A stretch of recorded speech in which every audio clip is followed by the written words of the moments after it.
Sabi nila, mahirap na magpatawa ngayon dahil sa dami ng mga bawal.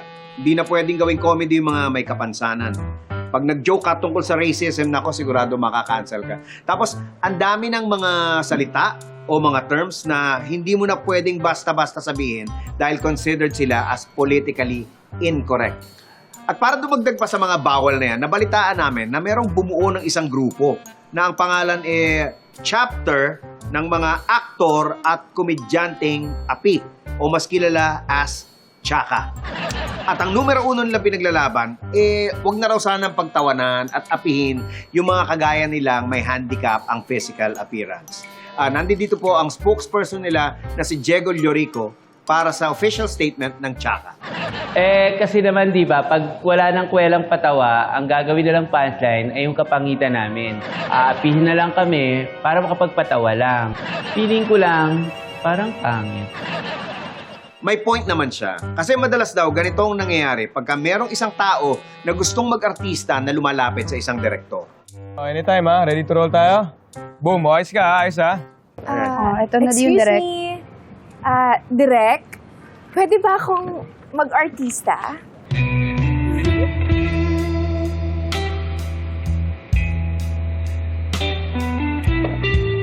Pwede.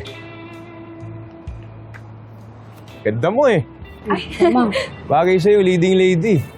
Ay, tulong ko! Oo, ikas mo to ha.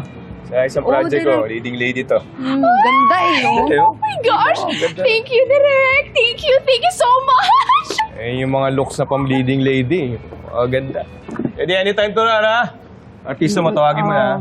Ay, Tek, pwede po ba ako maging artista?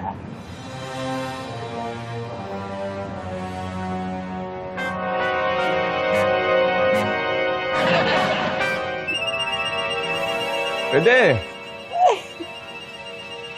Sakto.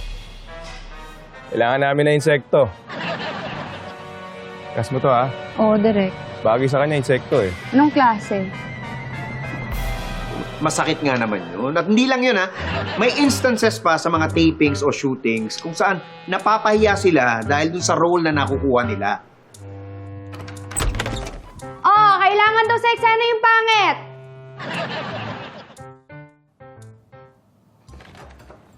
Nasaan na yung pangit? Ako ba yon? Ano sa tingin mo? Nakakahiya nga naman yun. Biruin mo, hindi pa nagsisimula yung shooting. Nasa dressing room pa lang sila. Pinagtatawa na kaagad sila.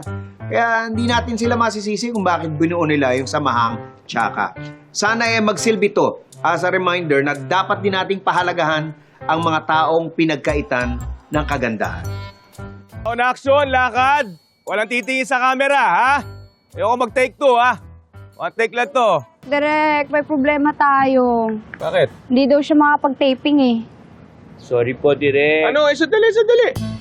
Nakuna na namin yung eksena mo eh. Sorry po talaga, Direk. May emergency kasi ako. Mahanap na lang kayo ng kamukha ko. Maghahanap kami ng kamukha mo. Imposible yun. Nag-iisa ka lang sa mundo.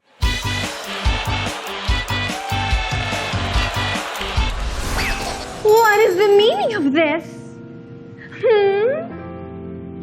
I said, what is the meaning of this? Ooh, compulsory. What is the meaning of compulsory?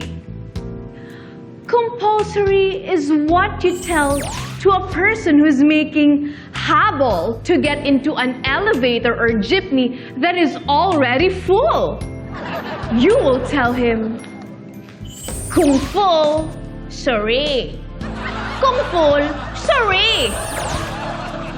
And that is the meaning of that.